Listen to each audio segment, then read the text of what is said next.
Thank you. Okay. Sorry, I'm probably not going to repeat all that, but we're going to be doing generative models, which are important in physics. I'm going to go ahead and start sharing my slides. I hope.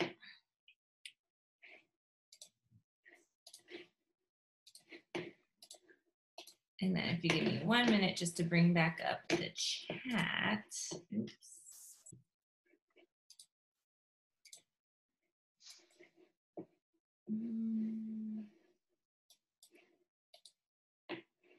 Okay. Okay, great.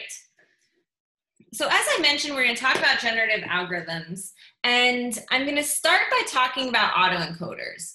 Autoencoders fundamentally in their architecture is just a neural network architecture. And it's a general type of architecture, although it typically has a specific shape. And the thing that's required for an autoencoder architecture is you have the same dimensionality of inputs and outputs. And we'll see that not just the same dimensionality, but the exact same thing on the inputs and outputs. What happens in between is really not predefined in terms of an autoencoder architecture. So what I have here is an example of a pretty classic autoencoder architecture. So we have the inputs and outputs, which are required to be the same dimension. And in the middle, we have what we would call this latent layer or latent space. So all it is a single hidden layer with a few nodes. Now, one thing to note is I mentioned that this can be any architecture. So that means that we can put in convolution layers, we can put in max pooling, we can put in all the things that we've learned about. It doesn't just have to be fully connected. But we'll first start with this simple architecture in order to talk about the benefits of the autoencoder. So as I mentioned, the autoencoder has the same inputs as we have outputs. And this is how we create this unsupervised regime with training a neural network architecture, because the training method itself is not intrinsically unsupervised. We need to define a loss function that indicates how well we are doing in order to do our back propagation and update our weights. So the training cycle for an autoencoder is the same as a traditional neural network. You still see the title slide for real?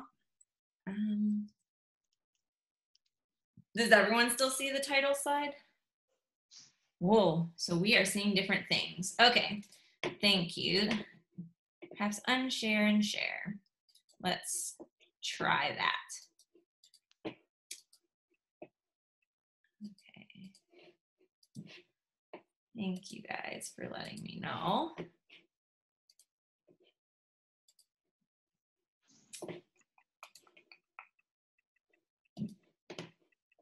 Trying. Okay, I might just not make it full screen or presentation mode. Okay, so you guys are able to see the screen now, right? Yeah, I don't see it in a separate tab. Okay. All right, so this is what I was talking about that you couldn't see. So this is a super simple idea of an autoencoder architecture. And so as you can see here, we have the same number of inputs as we have outputs. And in this case, the only additional thing we have in the architecture is a single hidden layer that has fewer nodes than we have inputs or outputs, okay? And so what I was saying is unique about the autoencoder technology is what we choose as our outputs. And so what we choose are the exact same thing as our inputs. Because for an unsupervised learning problem, we don't have a known target or a known output. However, in a neural network architecture, we need to define a loss to check if our output is correct or not, or how good our output is.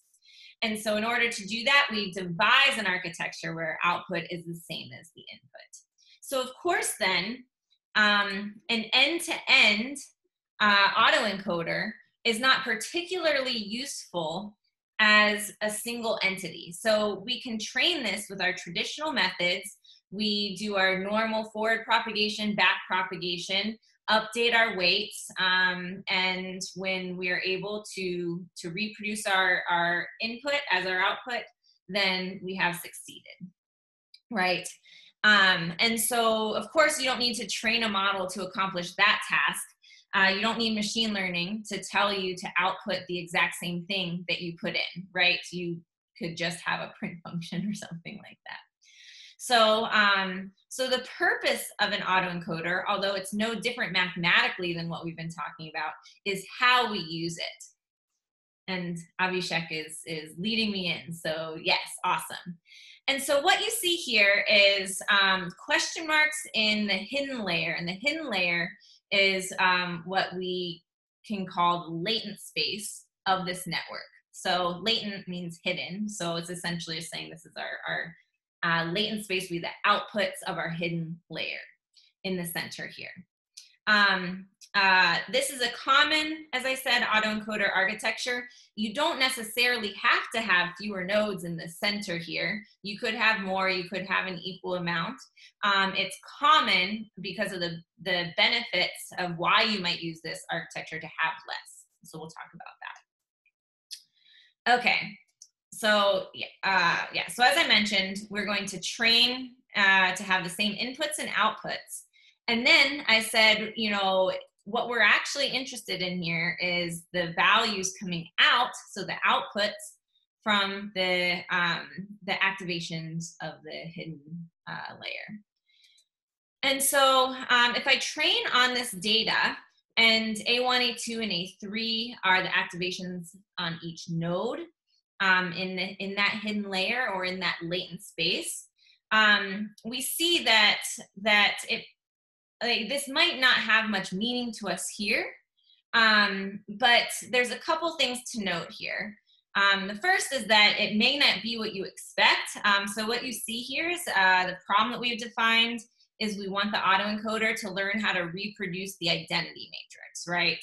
And if you were thinking maybe how you might encode that into some lower dimensional space, you might not come up with what the algorithm comes up with, right? But that's true in general of machine learning when you try and compare it to like regression, because it is a regression problem.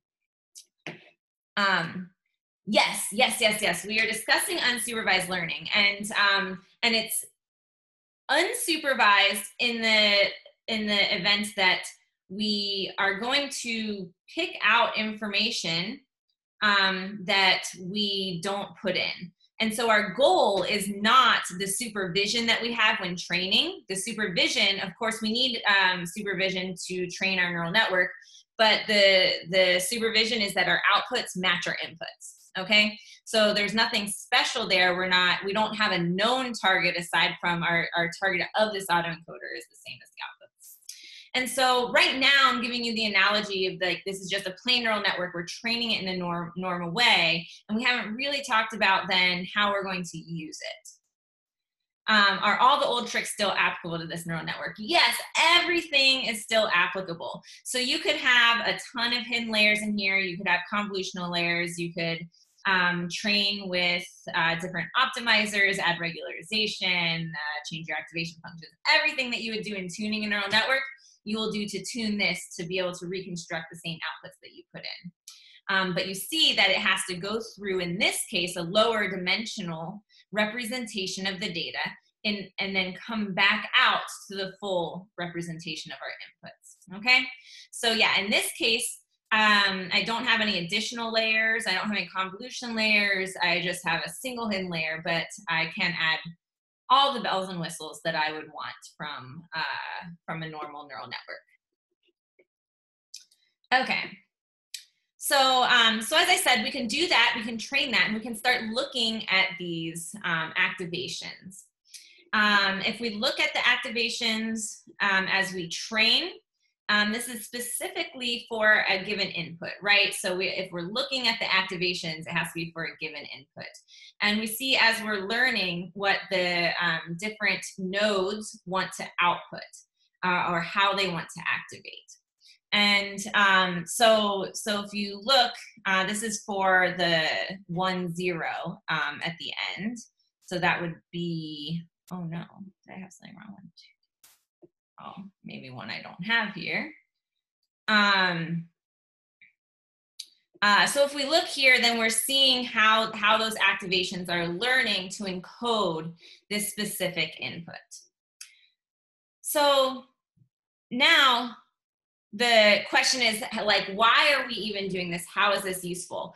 Well, hopefully we saw just now that what we're doing is we are in this architecture encoding our inputs into a lower dimensional space. And so we can use the first half of this trained network as an encoder that will reduce the dimensionality of our input data. And this is useful for many different reasons. So perhaps you just have too high of dimensionality data to work with and you want a lower dimensional representation, but you want to do it in a way that maintains all of the information. So this is ensuring that. Of course, there's some more direct methods of doing that, like a principal components analysis, and sometimes you do see that what this is learning is effectively the principal components, right? But in a less straightforward way mathematically. You also might want an unsupervised problem. You might want to learn something from your data, and with the high dimensional data, it's not so simple to do that. So one example is you have a set of data, and let's say that this is experimental data, okay? We've been talking about the ATTPC, so we can use that as an example.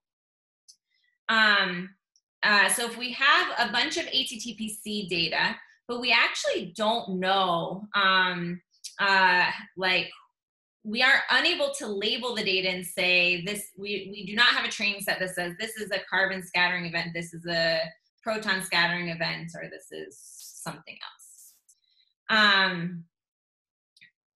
So what you might want to do is do some unsupervised clustering and see if you can group together the events by event type, right? And so an autoencoder would be a way that you can do this because our input dimensionality of our data is quite large for the ATTPC data. And so we can encode it into a lower dimensional space that allows us to use clustering algorithms such as k-means.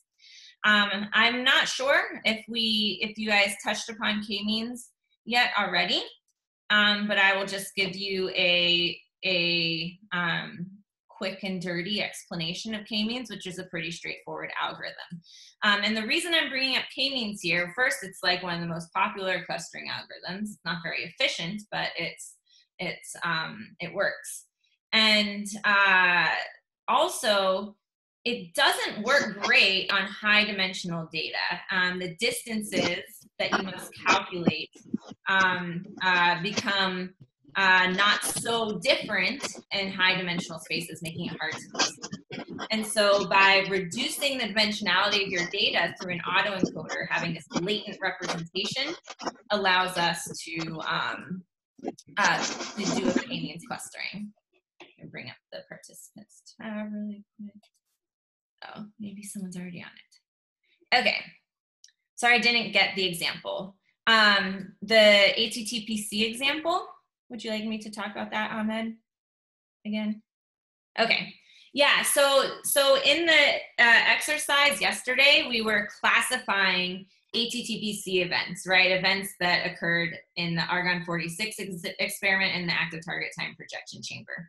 In that case, we knew, we had a set of training data where we knew what event they were. So we were able to label that. The experimental data actually came from somebody labeling by hand and by eye as a subset of the experimental data.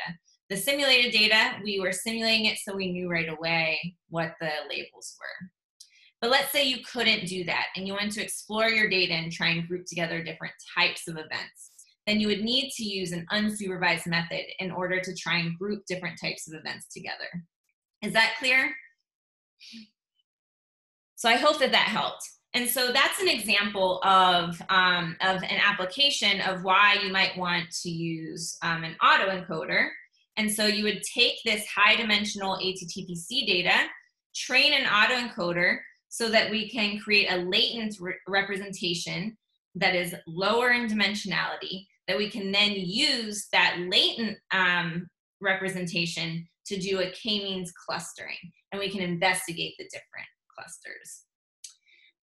Okay, so just in case we aren't familiar with k-means, the algorithm works by, so this is just some example data in 2D space, and you have to specify the number of clusters you're looking for, which is a drawback of this algorithm. So in this case, we're saying, okay, we probably have 4 clusters of data, find them.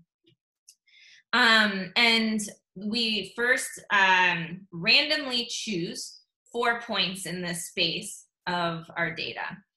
And then we iteratively update by moving the centroids, and so the points are assigned to the nearest centroid to them.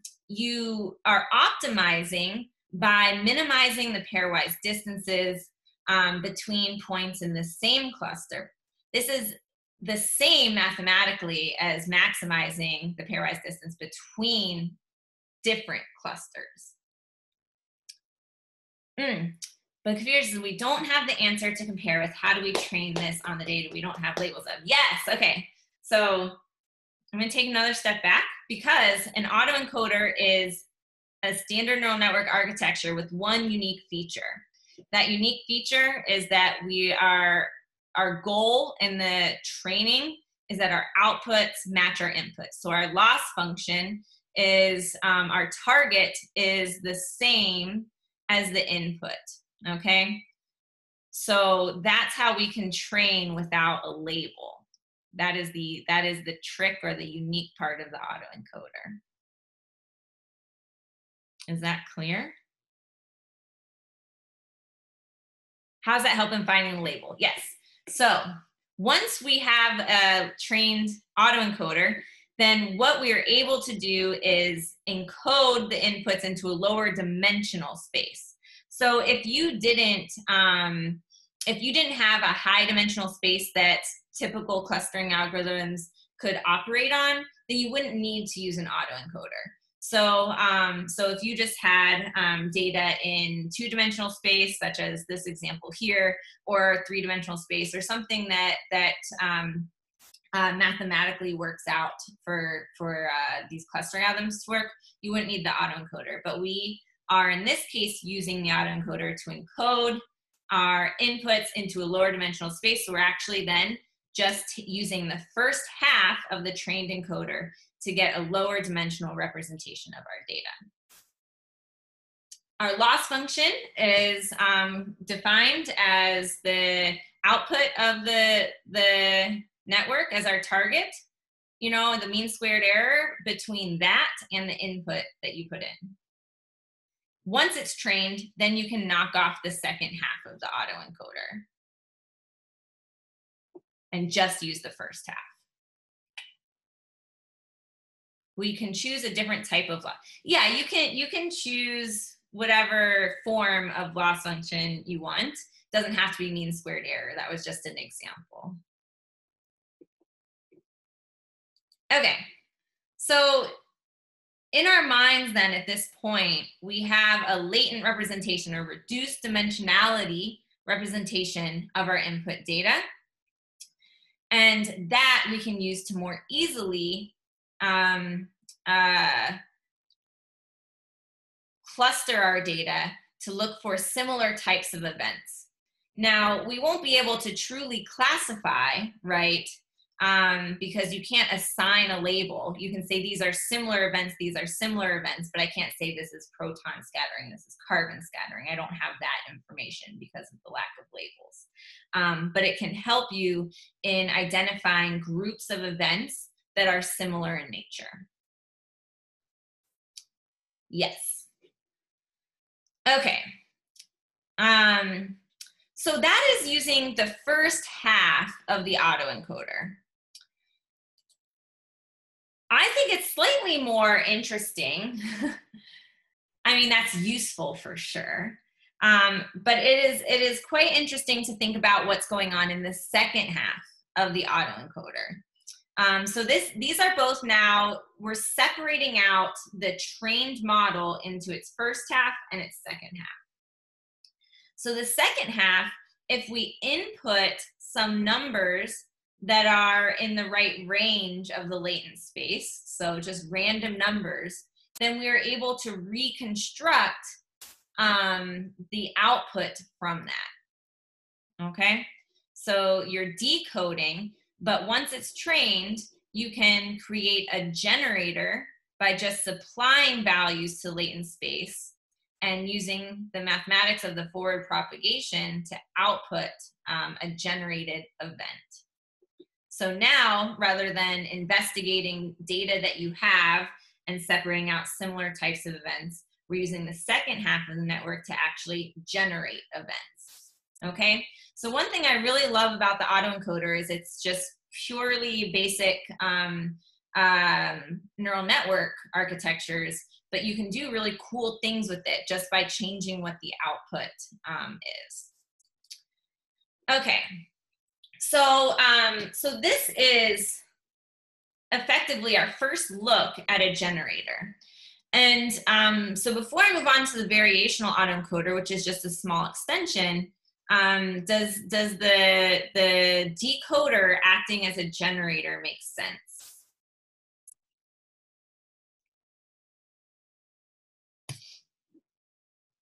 Cool. Okay, awesome. So, so then you might ask, when we are training, or after we've trained the model, how do you know what values to put into the latent space, right? Can you choose any values? Are they going to represent values that were within the latent space during training? And so this is where we use a variational autoencoder. And this is a little bit of an extension of the autoencoder architecture that we've been talking about. So the main difference in architecture is what comes out in this latent space. So as opposed to having just 3 nodes, each with an activation that represents our output, all of the nodes, all the input nodes are connecting to both a layer that represents mean and a layer that represents standard deviation. And so what this means then is our training cycle is going to be different. So in order to understand what that means, let me explain a little bit the training cycle.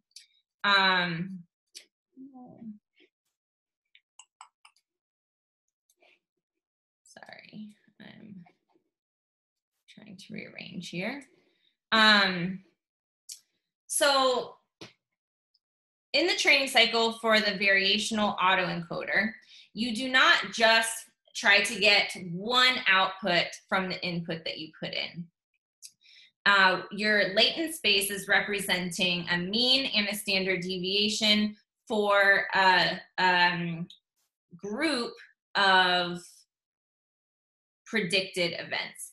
And so you're not just comparing a single output to the input, you're comparing an ensemble or a distribution of outputs to the input. And so it gives you the mean and standard deviation of that distribution for each of the nodes or the segments of the latent space. Oh, that's a good question. So you're asking if we would expect a symmetry between the weights and biases on the left and right. I don't think that that's generally true. I'm trying to think if that would be true if you had the simplest case. but in general, I mean, even you can get similar behavior neural network architecture with totally different weights, because there's a lot of equivalent solutions in the neural network parameter space. That's what allows it to be, or it's like one of the side effects of the neural network being so flexible in terms of the functions it can approximate. So I think that you would be, it would be surprising to see some sort of symmetry like that there.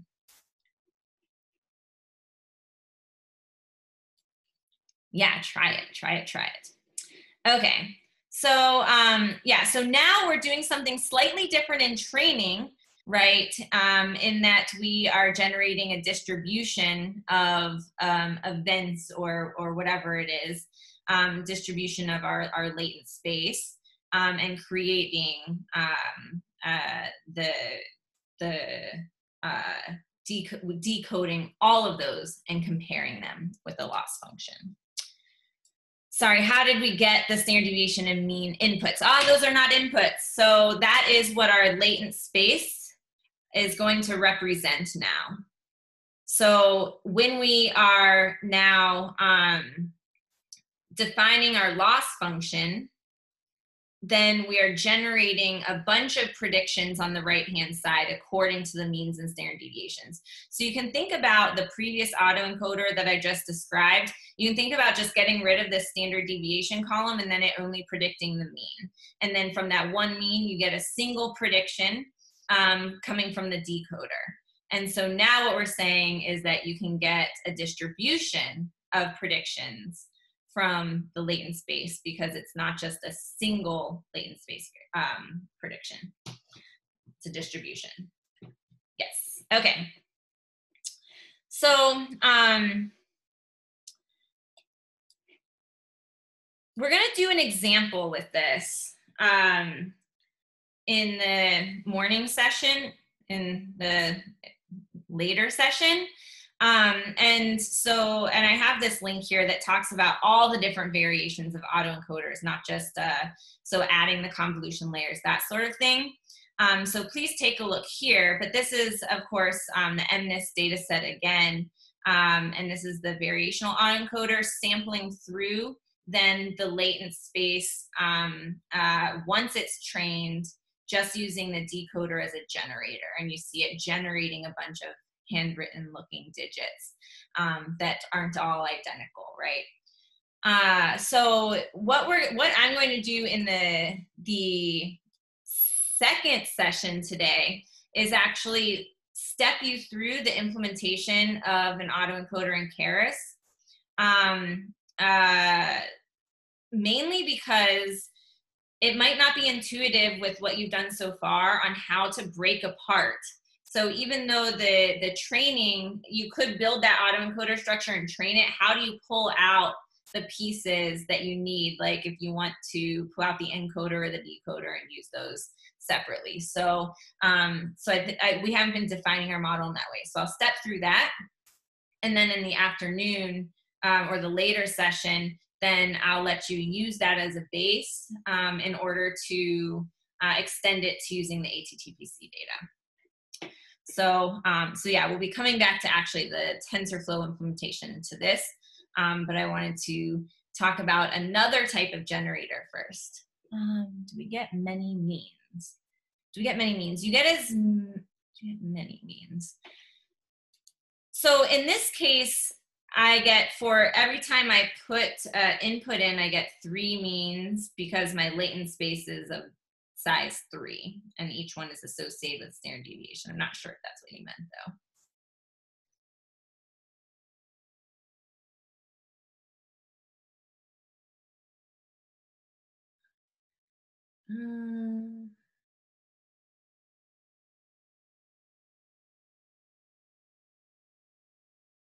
Weights. Yes. So different weights. So these means are not all identical. It's a vector of means. This is useful only when you need patterns in data. The classification has to be done manually or maybe supervised. Okay, yeah. So, Abhishek, I think one thing I should probably highlight here is that um, unsupervised methods of grouping together. So, I don't want to call it classification, but selecting groups of events, for example. If you are able to do that in a supervised way, do it in a supervised way because you have clear metrics as to how well you're doing. If you are unable to label your data in order to do a supervised classification task, then this is a way that you can try and group together the different types that you have. And so so yeah, this, I don't think that you're confused. I think that framing it in that way of you do this if you're unable to actually do a supervised classification. If you're thinking about like the latent space representation with k-means clustering. Yeah, so the number of latent space variables or latent space dimension is a hyperparameter of the network. So so I could put the fact that I have it lower dimensional here, that's a pretty traditional way to do things, but it's not required at all in the autoencoder architecture. So I could have like 100 nodes here if I wanted, but that might be a little harder. Yeah. Okay.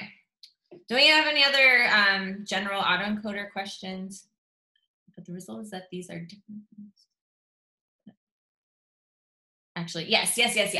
So we can cluster together different types of events, but you cannot assign a label to them. So you can't say this is a carbon or this is a proton because you have no information about labels. We're saying these are similar. Okay. And if you're doing k-means as your clustering algorithm, although once you have the latent space representation, you can use whatever you want. You do have to a priori define your number of clusters. So that's another limitation if you don't know. So realistically realize that you know nothing about labels. Yes, so I think that if we're thinking about experimental physics, when your experiment is running, you do not get everything labeled for you automatically, and that labeling might be a big challenge for your experiment. If you're able to simulate things well, then you can very easily create labels on a simulated data set and try transfer learning. You may be seeing unexpected things in your detector, though, that you did not expect, and therefore you don't know how to label. So that might come because of new physics. That could also come because maybe you have like contaminants or something that you didn't account for within your target or your data in some way.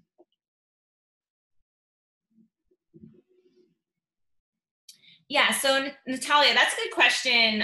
So I think you're thinking of the clustering again, the unsupervised clustering for asking about the grouping of data, and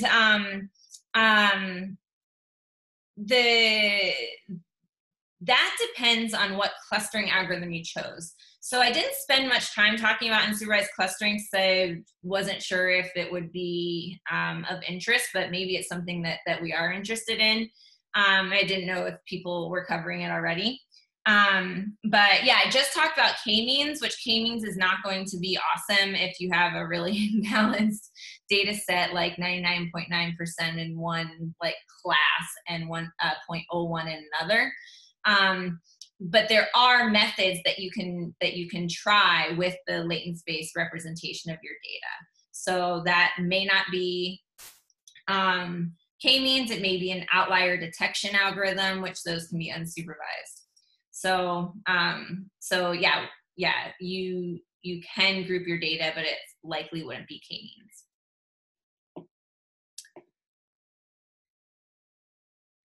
Okay, yeah. So the backprop through the middle layer, that's a really good question.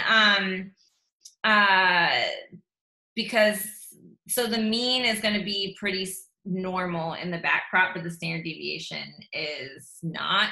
And I don't have an answer for you right now, but I will, I have an example here that I will show like in the later session. Okay, so I'm gonna move on and talk about another type of generative algorithm. This is generative adversarial networks, or GANs. So the autoencoders, those were quite popular for generative algorithms, and really, if I'm thinking about a generator, then I'm thinking about the second half of the GAN. So sampling from the ranges of the latent space, and being able to predict, generate, in that case, the case before, MNIST values or something like that. The generative adversarial networks have become quite popular in the past few years because they typically are outperforming the autoencoder generation, specifically when it comes to images. And so I'm just going to step back a little bit, and this is a pretty decently tuned variational autoencoder to generate, handwritten digits. One thing that you might see is that the generated images can be a little bit blurry. That is something that's common with autoencoder, with generators, with using autoencoders. And so if you're trying to produce, say, images with high resolution, the autoencoder will often give you blurry images. And that may be because of the lower dimensional latent space representation, but you can scale that space up and you still don't get the crisp, say, images or events or whatever that you may want. So, the image on the right is, this is so this autoencoder, this is a variational autoencoder where the output dimension, the latent space dimension was 2. And so we're actually, the colors are different numbers, so inputs, so like the handwritten digit numbers. And then this is actually just plotting the latent space, the activation in the latent space. And you can see, I guess, on the right, the 0 through 9, so you can see which number corresponds to what. And you can see like 3s and 8s, for example, are typically pretty close together because they look similar, things like that, or maybe 1s and 7s as well. And you see that behavior here. Okay, so yeah, generative adversarial networks came along, and they were able to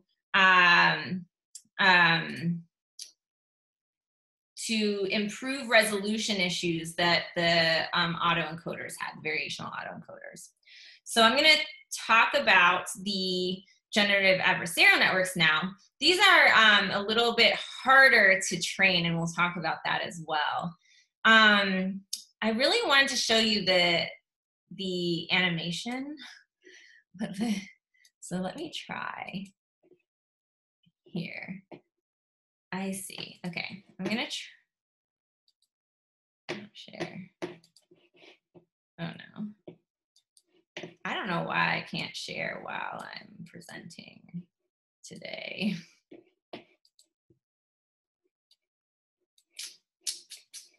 Okay, well, we might have to live without my beautiful animation.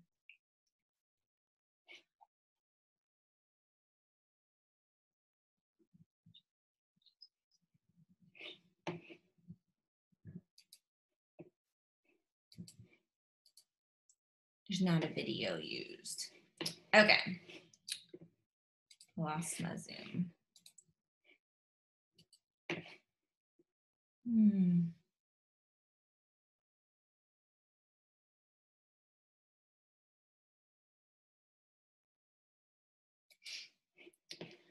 Okay. So, so this is the general idea of a generative adversarial network, and then we'll step through some of the details in the next slide.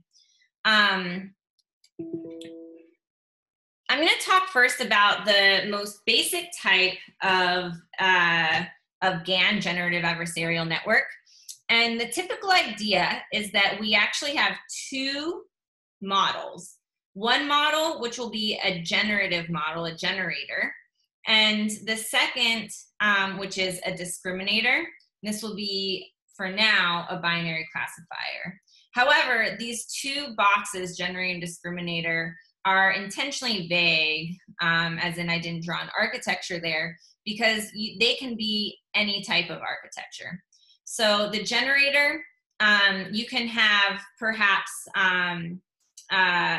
you know, the second half of an autoencoder. You can have that as your architecture. So, so some noise comes in, and it upsamples with some layers to have a higher dimensional output that will generate whatever dimensionality of data you want. You can have convolution layers. So you would get out, if you had an image, 2D convolutional layers are very popular to have for your generator. So some sort of architecture that ends in the dimensionality that you want, and the goal is to create a generator, whether it's a simulation or you know, generate images, that sort of thing.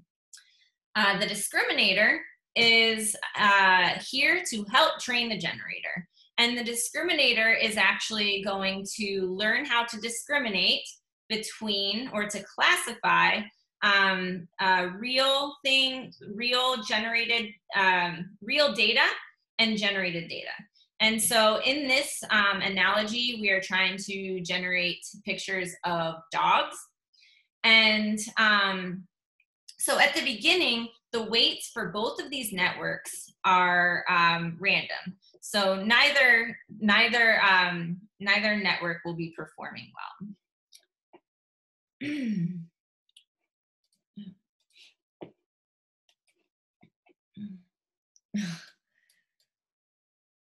Okay, sorry, I was checking the chat.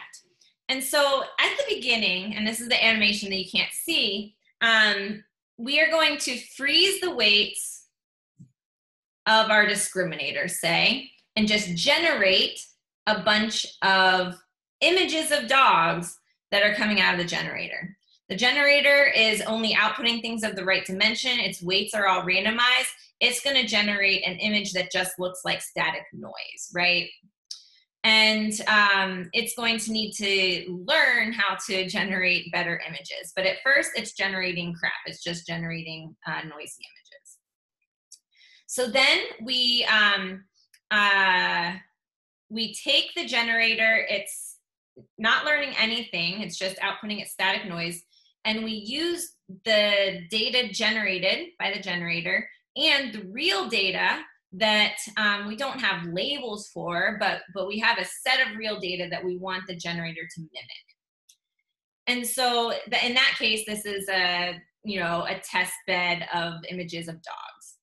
And so then we feed the discriminator images from the generator and images from the discriminator, and we label the ones from the generator, say 1, and the ones from the real data set 0. And the discriminator then learns to discriminate between the real and the fake images that it's presented. Now, this is going to be quite an easy task at the beginning, right? So the loss on the discriminator, which is just trying to tell apart, so use binary cross entropy for the loss, tell apart between real and fake images, it's going to be quite an easy task. So that loss will be able to get quite low quickly. Does that make the generator imitate only the data set? So, this is a really good question, and perhaps an important one for this discussion. So the idea in all of the generator cases is that you have a data set, right? You want code that will generate things like your data set. And so if we're talking about generation of images of dogs, then I'd want a data set of sufficiently different dogs if I want to generate all sorts of types of dogs, right?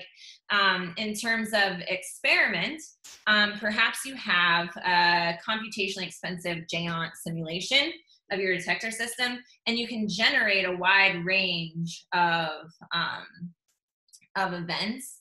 And then the goal for training the generator would be to create a model that does that, but much, much faster.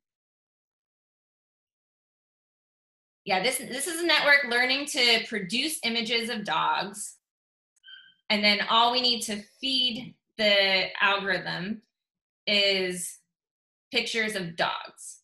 That's right. Now, it depends on what you want your generator to do. That's how you curate your data set, right? If I wanted it to generate pictures of dogs and cars and boats, then I need to have a data set that has dogs and cars and boats. So yeah, you want to have a data set that represents what you want your generator to generate. That's quite important.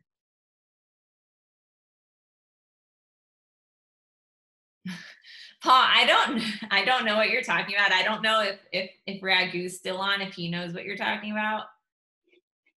I don't know. It means like the language they couldn't intercept. I have no idea.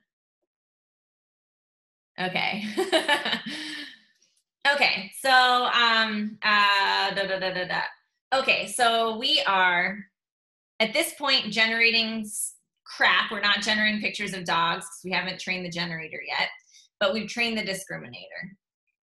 Discriminator can tell the difference between the static images generated by the generator and the nice dog images provided by the real data set. Now we want to freeze the discriminator. So we don't want it to learn anything. And we want to use the discriminator to update the generator. So because it's unsupervised, we need a loss to define. And that loss is how bad is the discriminator. If I can generate images that tricks the discriminator, so the discriminator is not doing well, then the generator, am doing well. So I hope you can see with that argument that the generator and the discriminator are going to have opposite goals. And in the situation that I'm defining right here, we're training them each independently. We're freezing the generator, training the discriminator, then we're freezing the discriminator, training the generator, and then going back and forth because the generator after that will have gotten slightly better. And so then we need the discriminator to get better so that it can in turn make the generator better. So it's an iterative process of training these two networks that have opposite goals, and that's why they're called adversarial networks. And so the generative adversarial networks means at the end we're trying to get the generator to be awesome, and we do that by creating an adversarial network, another network that's going to battle with it. What does the discriminator look like? Yeah, so I think I can move to the next slide now because there's a lot of different types of GAN architectures. And the one that I just described to you is one of the most simple. I mean, they're not simple to train, they're simple architectures. The most straightforward is what I was telling you about just now. And so in this case, the discriminator is a binary classifier. So this could be whatever you want as your binary classifier, meaning it can be logistic regression, right? It could be a fully connected neural network with just a yes or no binary output. It could have convolution layers, especially if you're dealing with images. The importance is just that in this case, it's just a binary classifier. Any architecture that's a binary classifier. Oh yeah, nice.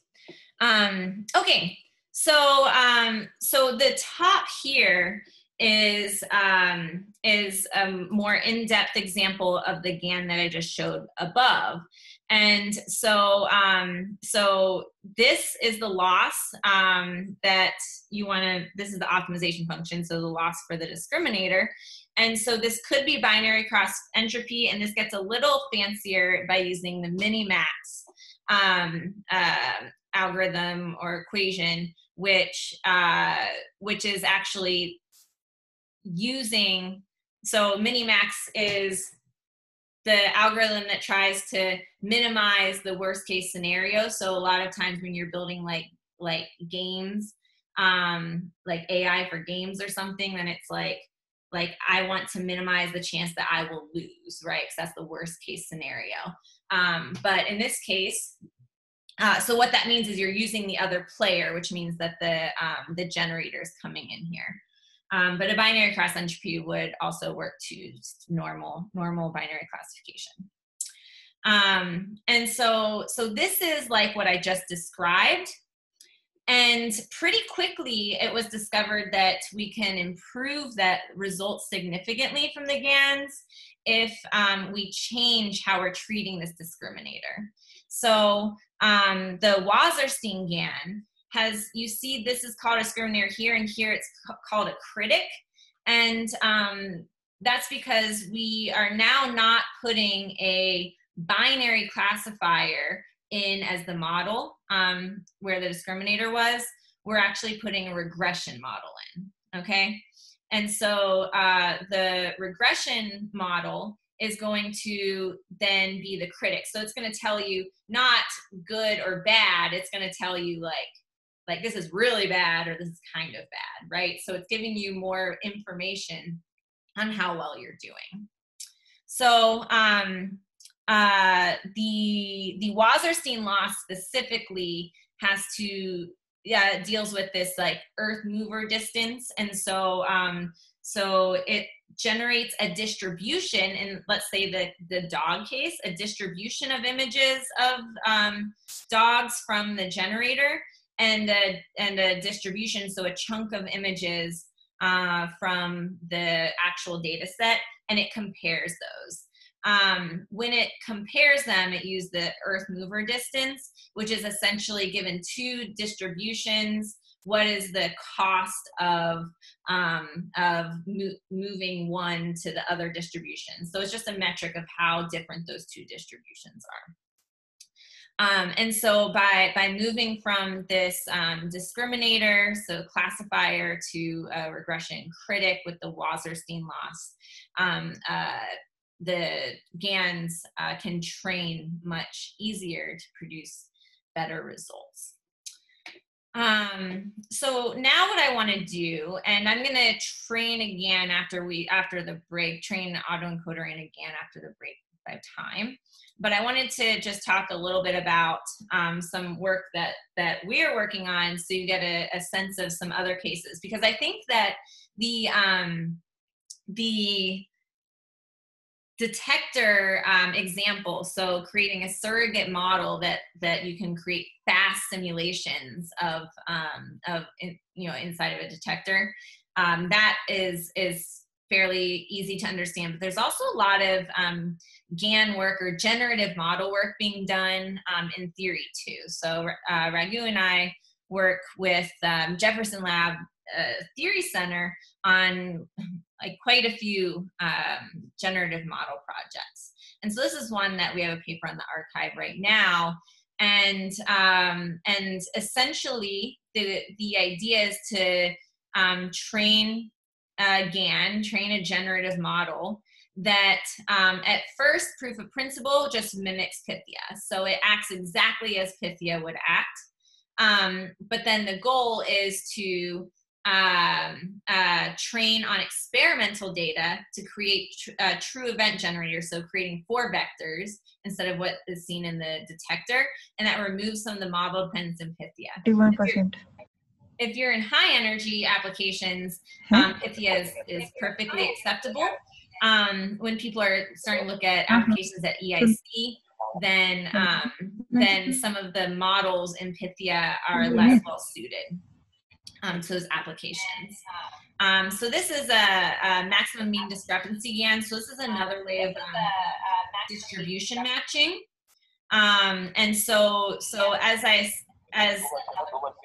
in this case, because we're really looking at distributions, it's not that I want one event to look realistic.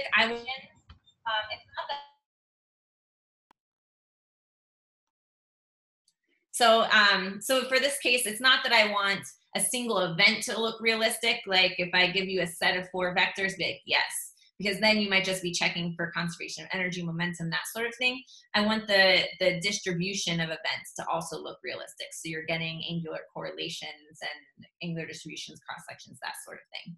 And so, so the MMD GAN takes a look at those distributions as well. So really looking at distribution matching rather than event level matching.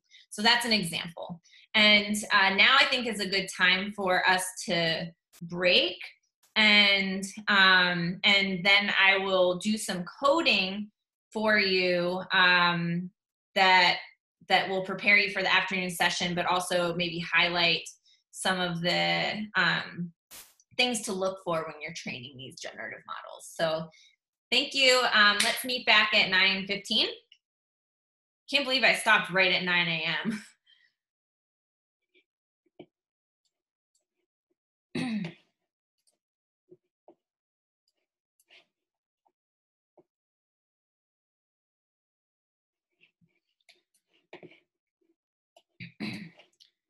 All right, I'm gonna head out and get very important coffee. Be back 15 minutes.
the recording.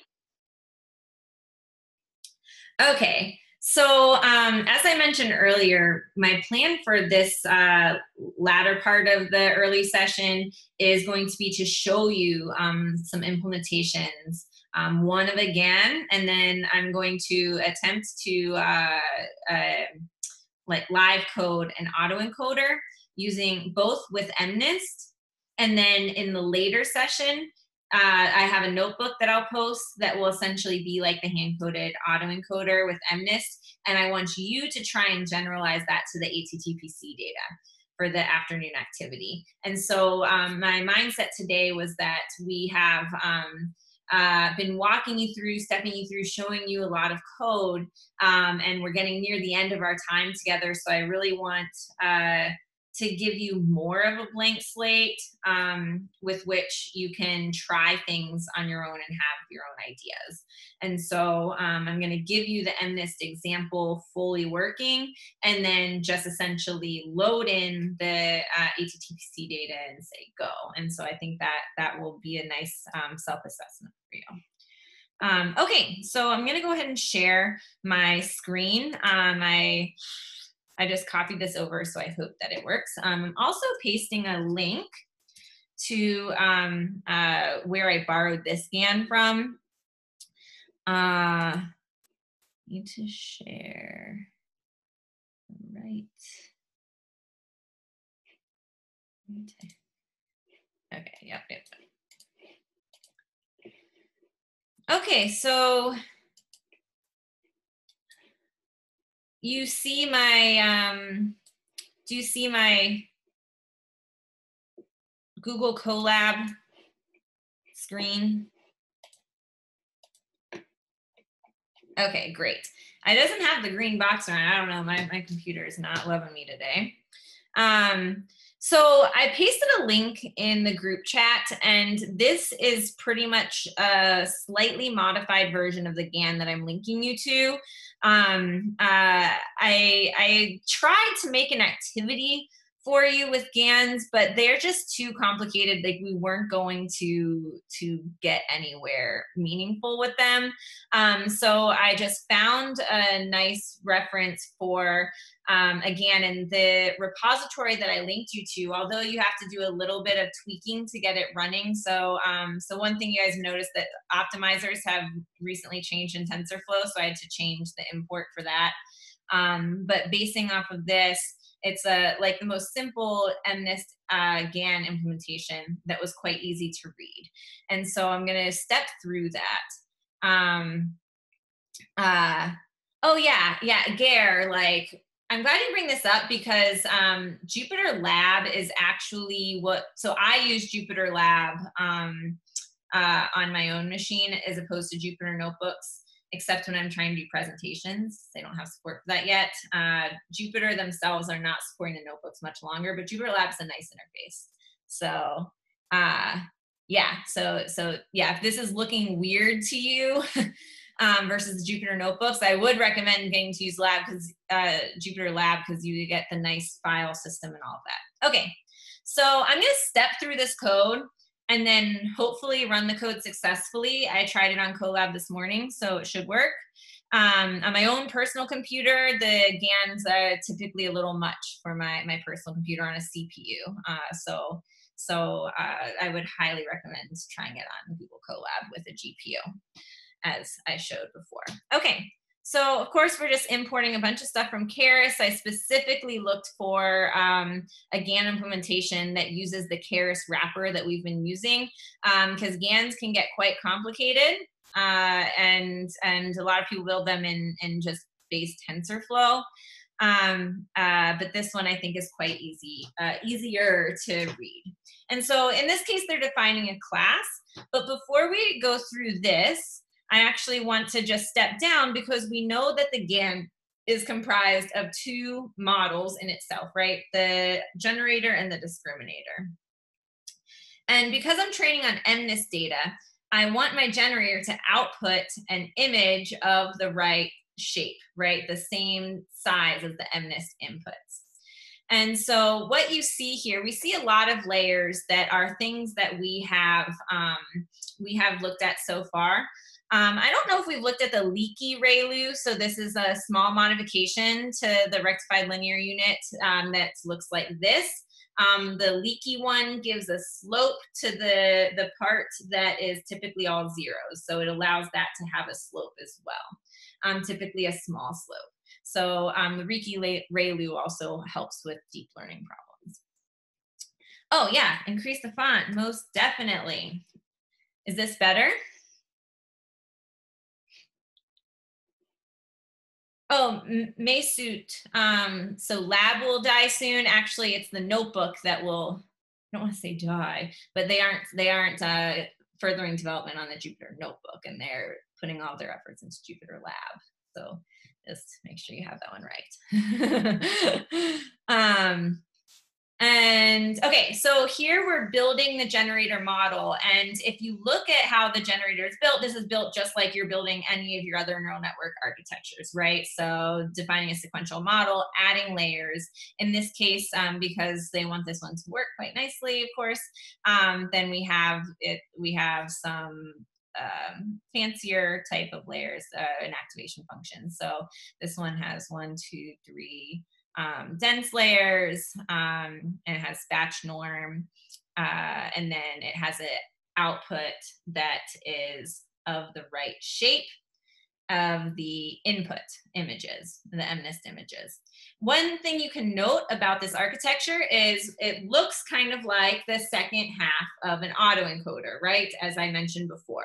So this is smaller, getting bigger, bigger, bigger, because we're trying to upsample to the size of the MNIST image. So, so I hope you can see here the triangle, like the increase in size. And our input, of course, needs to be the dimensionality of what we call the latent dimension. So this is really looking at the right-hand side of an autoencoder. So whatever dimensionality we have, just a set of random numbers is going to generate the image. So this is the definition of the generator model. And then we need to build a discriminator model. So in this case, we see as well defining a sequential model. This one, no convolution layers or anything, so we need to unwrap our images to one dimension. That's the flatten. We've seen that.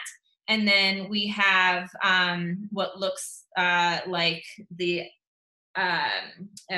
other shape, right? So we're going now to a discriminator. So we're putting in an image and we're getting a binary classification out, which it looks like here.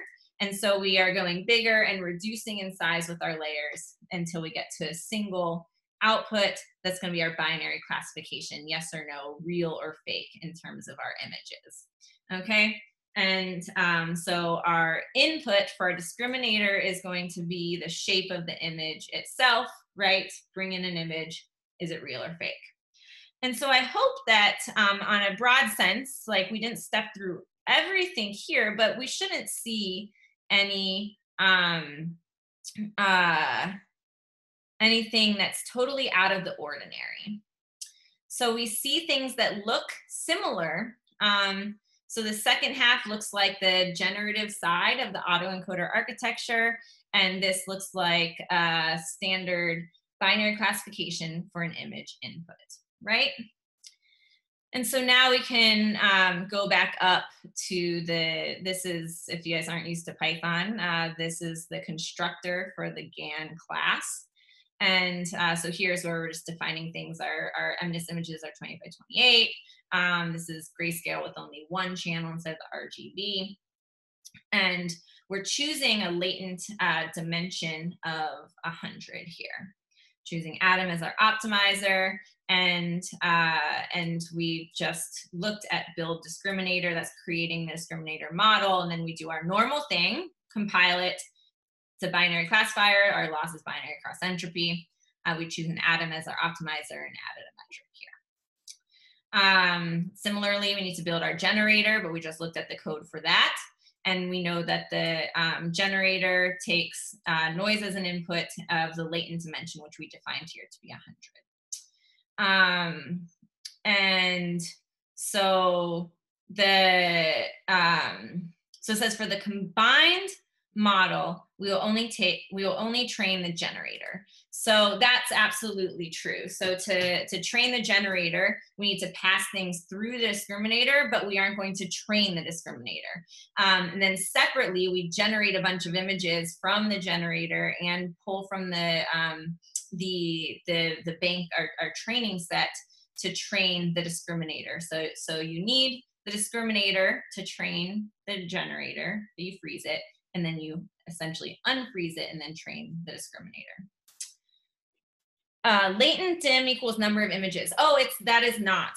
So the latent dimension is, it's using latent as the terminology, which is kind of like autoencoder terminology, even though we're talking about generative adversarial networks here. So in the autoencoder, it's the dimensionality of that center lower dimensional representation. And so you're choosing the size of the lower dimensional inputs to generate your images. So that's the size of the input for your generator. And so in this case, it's 100. We looked at a case where it was even 2 for MNIST data for an autoencoder. So yeah, so that's what you define. And for us, once it's trained, those will just be random numbers that you'll input and just get a whole bunch of different images out. Generators here are unsupervised learning with training. Yes, so unsupervised because we don't have any labels, but we have a training set of representative, in this case, images that we want our generator to behave like, to be able to generate images like. Okay, and so here, yeah, so what we're saying is when we're combining the model, that means that it's for training the generator, so we're not training the discriminator. And the discriminator is going to say whether or not the image is valid, not valid. And then we're just combining and compiling. So, so I hope that this is fairly straightforward. I wouldn't imagine that you necessarily be able to put this all together, but it's really built out of things that we've been talking about this week. And then we have our training function. And so this is going to work like we've been doing. So we have we're loading in the MNIST data as normal. We're rescaling. So they're rescaling from -1 to 1. And the activity for today, I ended up scaling from 0 to 1, but I did -1 to 1 the other day. We talked about that. It's just, you just need to be somewhat standardized. And then this adversarial ground truth, so this is creating our labels for the training of the discriminator, for example. So it's so anything that's a real image from the training set is going to be given a label of 1. Anything that's coming from the generator, so it's a fake image, it's going to be given a label of 0. Okay, and so in this case here, the thing I want to show you is that we have to make our own training loop. So I think with all the models we've used so far, we have just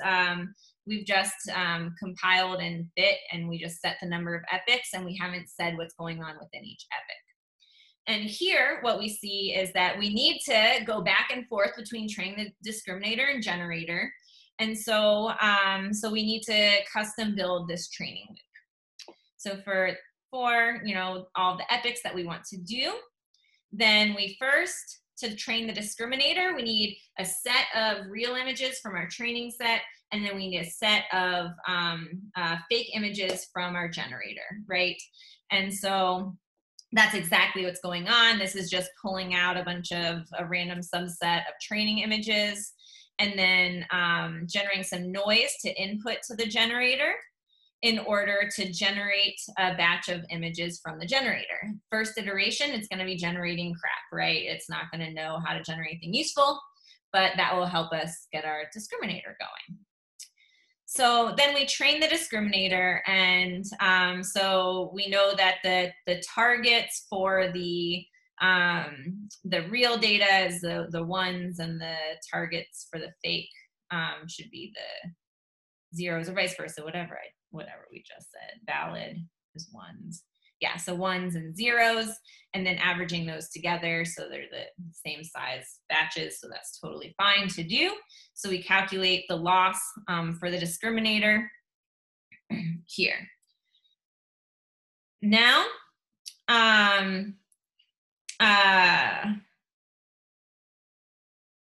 now we are going to train the discriminator, write the training for the discriminator.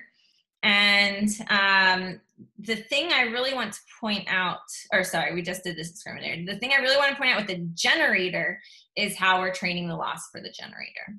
So, so of course, to train the generator, we need to generate images and then put them through the discriminator. But you'll notice that, that the loss here, we're training on a batch, so the noise is, which is going to generate some images from the generator, and we're giving them the label valid. Now that is the opposite label than they actually should have if the discriminator is working well. So this is where we're doing the adversarial training, where we're trying to trick. We have the opposite goal for the generator, okay? So we want the generator to do bad. We want the discriminator to do bad for our generator to be doing well. So that's why there's this switch. Okay, and then we can save the subset of images and see how it's training. And then we just have some function to, this is just for prediction, I think. Sample images, epic. Oh, no, this is how we're creating the bunch of images for when we train. So I didn't call any functions here, so I'll just execute this cell and hopefully have no errors.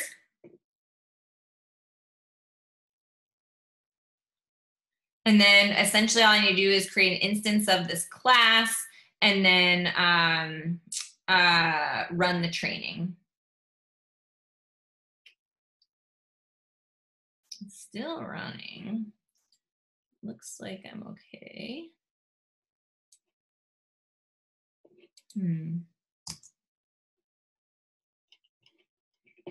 I did make sure to do this on GPU, but we're not training yet, so I shouldn't be having this. I shouldn't be having troubles. I think I have it. Let me see. Here? Yeah. Okay, I might share.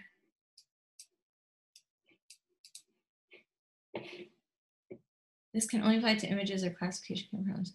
Oh, okay. So Bernadette, this is a really good question because it can be applied to any sort of data.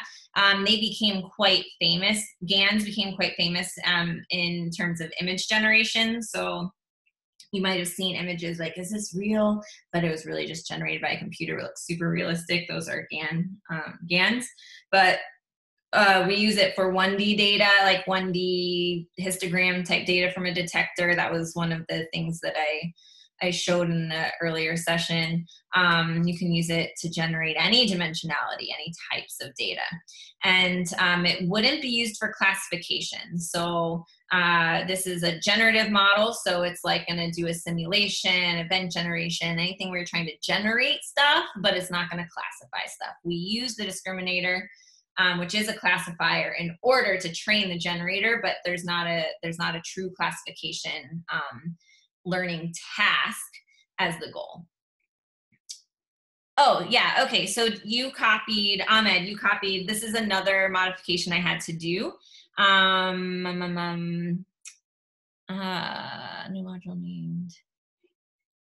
So that is likely coming from, oh, advanced activation. So that's getting the leaky ReLU. And so the code that I linked you to is a little bit old. And so now it's no longer advanced activations. It's just in TensorFlow.keras.layers. And same thing for the optimizers. We had to, or no, we might have the same thing for the following one as well. It might have been something about advanced layers or something, but now they're just standard. And I don't know why mine is not working. So I'll just try again. Okay, did that run? Well, let's see. So we can say GAN equals GAN, and then GAN dot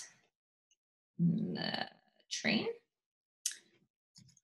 And we need to supply some arguments. So the first one is epics. So sorry if you guys aren't used to object-oriented programming with Python. You never include this self. This gives you within the class access to the instance of the class, but it has a default batch size and sample interval, so I can define number of epics. And so I can say epics equals, and let's try and go for like at least 200. Let's see if this works.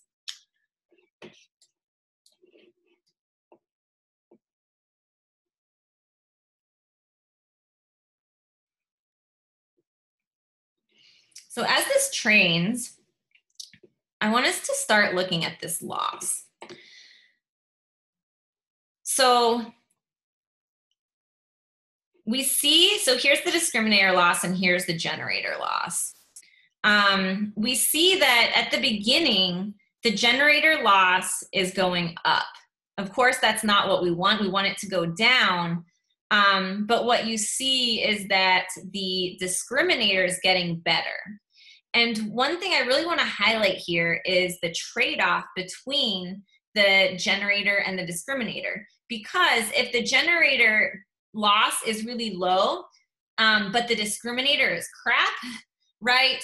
So the discriminator is not very good, then you might not have a good generator. So that's why you have this adversarial training. It's a trade-off. And so this generator is going up, but that's not so worrisome because that just means the discriminator is getting better, which is giving us better information for our generator. And so now we can see the discriminator here is getting better, better, better. This is getting worse, worse, worse, but at some point, it should start going down again. Okay, so now, as I keep going, it's starting to go down again. And this performance, the performance of the loss at 2.88 versus when it's up here around 2.88, this generator down here will be better than the one above. So your loss is no longer a direct correlation to performance because the discriminator performance is within the generator loss definition. So once your discriminator gets better, and if your discriminator is very good and your generator loss goes down, then you have a better model. Does that make sense? So the training is a little bit trickier, and that's why I wanted to get a simple model running to show you that. Can I post the updated notebook? Yeah, I can. This is just untitled, but I'll post it soon. I'll post it before the next session. So we wrote, let's see, every 50 we wrote a sample of generated images, and so we should see at the beginning that the images are, like I said, not good. So it's pretty much generating static noise because it hasn't learned anything. Then at 50, it's looking still pretty noisy. And 100, actually we might not be trained long enough to see much, but we are starting at 150 epics, or I think that's what I clicked on. We're starting at 150 epics to see some behavior that's starting to look like it could turn into numbers. Now I got good results from this model as I have it here, which I'll drop to you guys. We're trying to generate MNIST-like images, but I had to run for significantly longer. So that's why I need to go into Colab, because GANs are typically much more computationally intensive, requires more training than other methods because of this back and forth between the two networks that you're training. So I might try to throw this up to 2000 and see I have the GPU on, so it's training pretty fast actually. So maybe we'll be able to see some better results. Okay, so we see hopefully you can watch this interplay between the discriminator loss and the generator loss as this is training. And so we can look at loss curves for GANs. They're quite useful, but you are not going to expect this nice behavior that we want to see for training more straightforward algorithms, okay? So you will see up and down. So typically you plot your discriminator and your generator loss versus epic against each other, and you'll see them interplay with each other. So they'll bounce around far more. Okay, where are we at? Oof.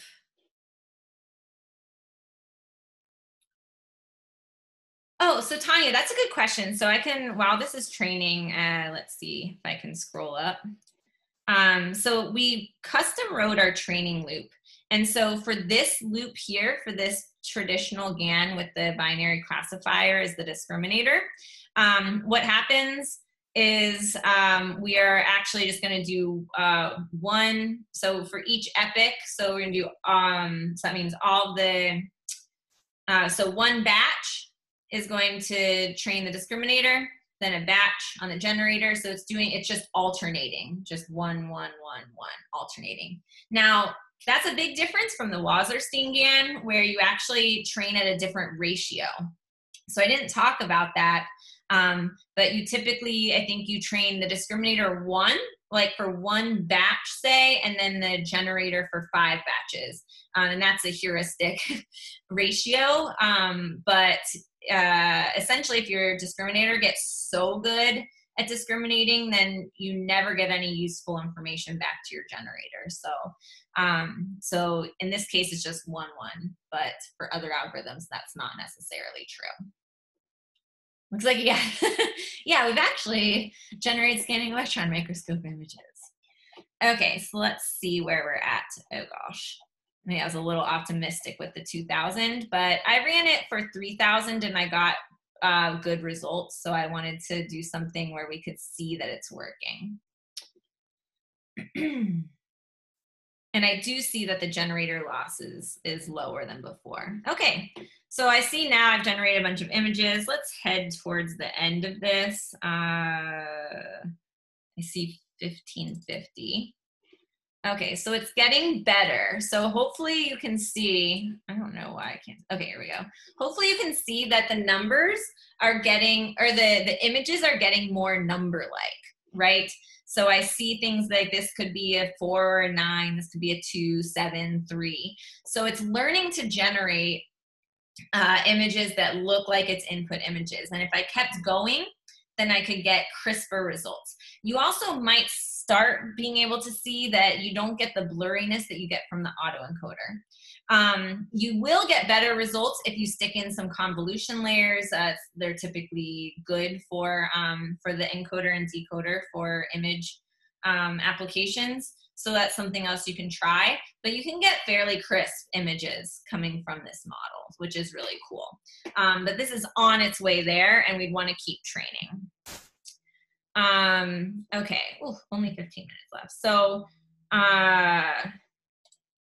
the next thing I wanted to do, lost my chat. Oh my gosh. Next thing I wanted to do was actually show you how to do an autoencoder, how to code an autoencoder and step you through that. Conceptually, the autoencoder is not as crazy as the GAN, but it's just a matter of defining your model in a way that we can pull out pieces of it for the encoder and decoder. And so if we look down at our GAN, this used the typical way of defining a model. You define a sequential model in Keras, and then you just keep adding layers onto it, and then you get something out. And we need to be able to pull out subsets of the model for the autoencoder. So I'm going to create a new notebook here. Oh, there's the chat, I found it. Okay, I'm gonna create a notebook here. And well, I have some, and just copy and paste the the packages. And then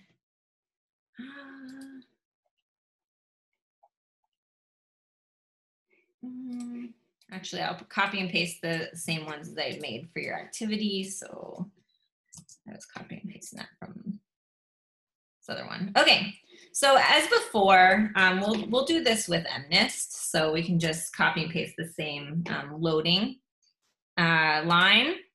And I can, from the previous example that we did yesterday, I can paste the plotting of the figures, so we can just take a look at the MNIST digits again. So I always do data exploration first. Can you guys let me know, do you guys just see the one notebook, or do you see the example notebook from yesterday that I also have up? Do you see one or two notebooks right now? Okay, cool. Oh,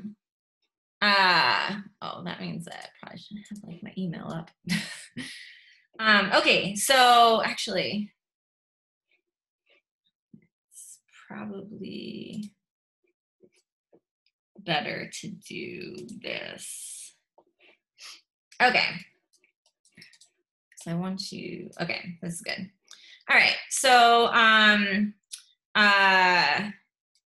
the other thing that we need to do now is, well, we need to normalize our data, right? And so I called them xtrain and xtest. Now, one thing to note, when I pasted this in, I have these underscores here because we're not using the targets, because this is an unsupervised learning method. So having the labels, we're pretending like we don't have the labels. So that's why I don't have the y-train and y-test. So say just that xtrain is going to equal xtrain divided by 255, and same with the test, right? So putting it on a scale of 0 to 1 here.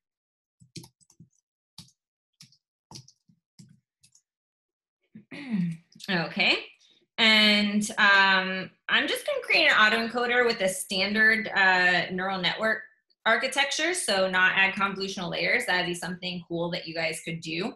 And so what that means is I'm just going to do the reshaping, so to get this into the 1D format, so unwrapping the input images. So a file here. So I'm gonna, so I have your activity, will have this at the beginning. Okay, and so now we need to define our autoencoder. And so first I'm gonna say that I want my latent dimension to be, I don't know what we want. We want something smaller than our input, so we can say 128 power of 2. And our input layer is going to be easy to define. So input, we'll call it input image. And then this is the input layer here. How did I define this? It might be layers.input. Yeah, because I did imported them this way up top. And then our shape here, so shape equals, and then, okay, this is hard coding, but it will be 784 by however many training examples we have. And then what we need to do is, I'm going to create a simple autoencoder with just the input layer, the output layer, and the single latent layer. So what that means is that I can build a, let's see, so I have my input layer, and now I can build my latent layer.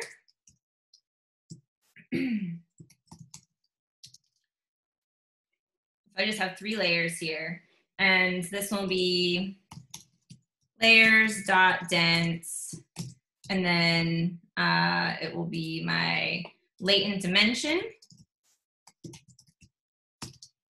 And then my latent dimension, I can give it the activation, and I got the best when I used ReLU here. And then what do I need? I need, that's all I need here. It's all my requirements. And then I'll put parentheses and then the layer that feeds into this. So I'm linking them together. So I think that this is different from how we've been defining layers before. So we're storing them into variables so that we can use them for the encoder, decoder, and the full model. And then we have our output layer. And our output layer is going to be obviously a dense layer. So it's going to be the same as before. But then the shape is going to be 784. So we need to have it generate an image. And for the output, we'll also have the same activation. Best I got. And then the input for this would be the latent layer.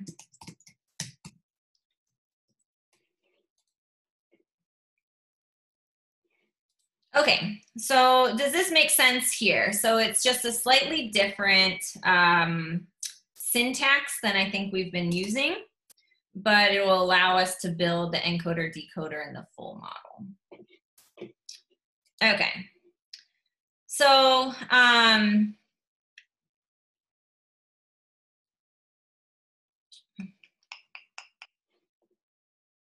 okay. So we also need to build an input layer for the decoder. So the input layer is not, the latent layer here is not always going to come from the input image. Once it's trained, then we want to use that latent layer as an input layer. So I can create another layer called latent input.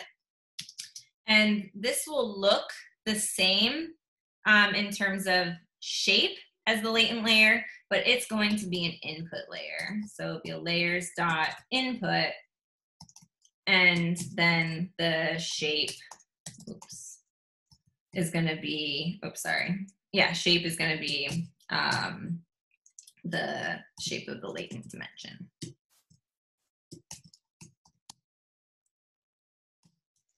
See if I've broken anything there. Okay, so now I have all these different layers that I've created and I want to put them together. So the autoencoder itself, the full thing, is going to be, so we're going to create a model. We're going to use tensorflow.keras.model. So this is a little different because we're not doing that sequential operation. Models.model. Oh, okay, that's a good question. So Abhishek, so whenever I'm specifying shapes like this, so what that means is there's 784 features or elements in my input vector, and then the comma and then nothing after it, that's gonna be flexible for like if I do this operation on a batch of inputs. So by however many events or images that I'm operating on at a time. Good question. Okay. Okay, and so when we build a model in this format, then what you do is you put the input, comma, the output, and then the connections that you've defined here will define everything in between. And so for the autoencoder, then we're starting with the input image, and then we are finishing with the output layer. Now I typically do this a little different. So let me see if this is, okay, that's gonna succeed. The way that, so I was just thinking that the way that's a little more consistent is to first build the decoder, and then the decoder creates the output. So let's do that. So I'm going to build the decoder, which I'm going to do the same way. So I'm creating 3 models here, but they're all built on the same layers.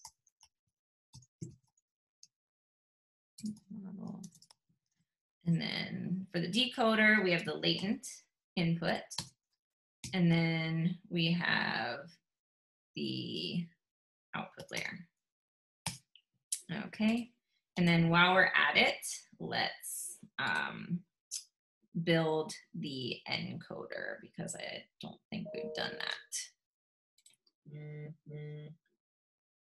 Although I suppose if we are only doing the generative part, then we don't need to explicitly define it if everything's connected.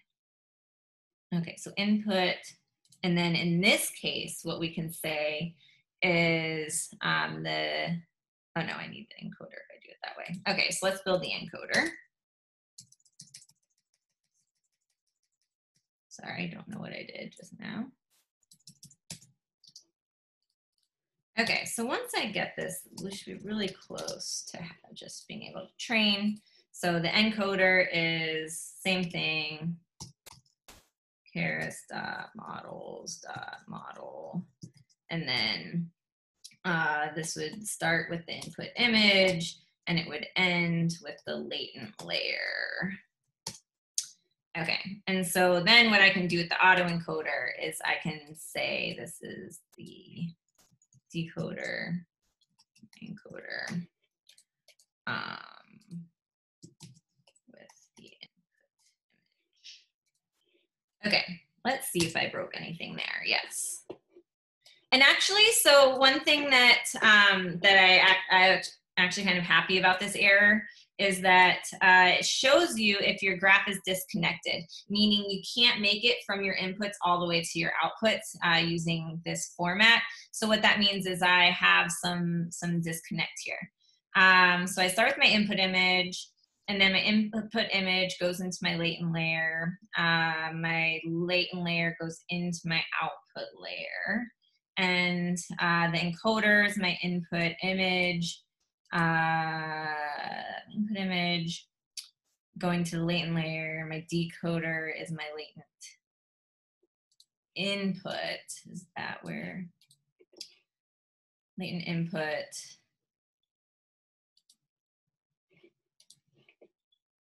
Where should we find the output layer?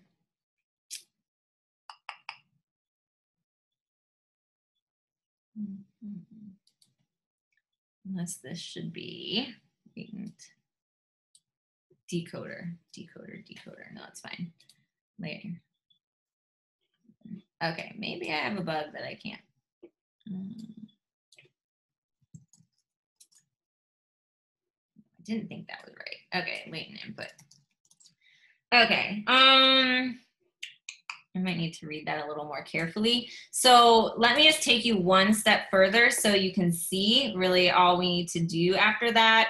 And all that is we compile our autoencoder model, train it, and then we can use the encoder and decoder. So, so we could say something like, so I'll go back and fix that later, but just so you can see that we compile, and then binary cross entropy, just comparing 2 things. And then we just do our normal fitting. So, so what the difficult part or the new part is building your model in a way that you can access the encoder and decoder and the full model using the same layers. Okay, so I have this. Good.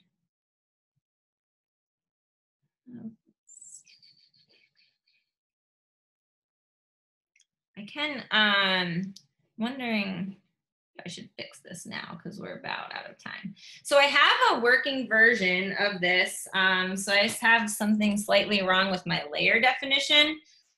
So what I'm going to do is I'm going to post the activity for the next session.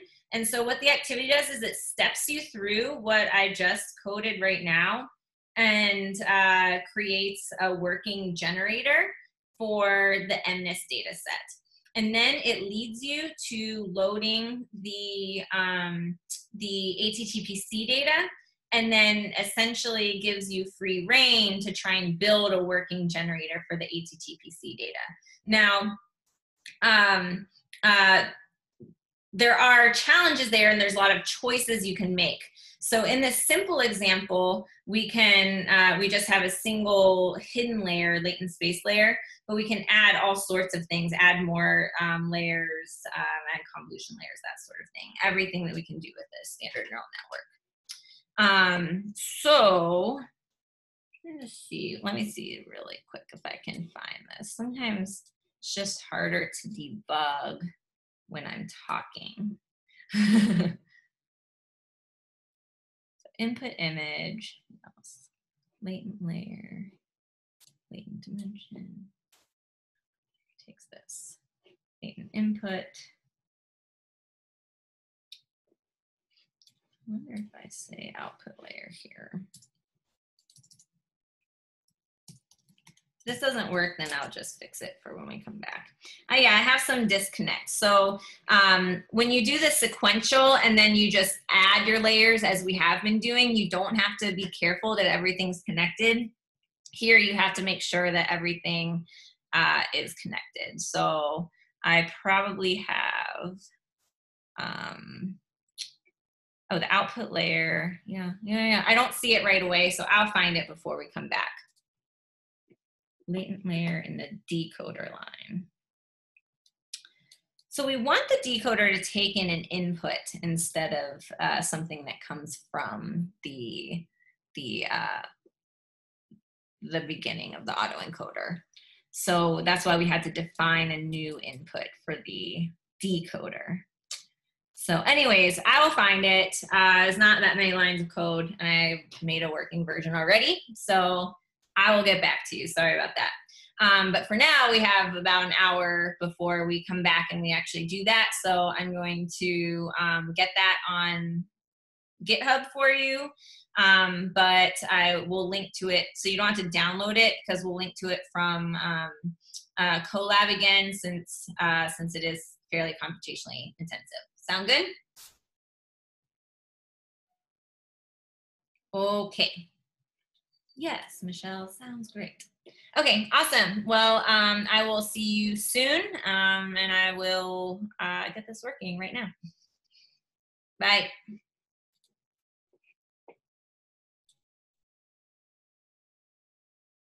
So I'm just going to record really quick. I don't know if anyone's here, but I just am recording so that it doesn't end with broken code. So I just had a small error right here where the input to the output layer should be the latent input instead of latent layer.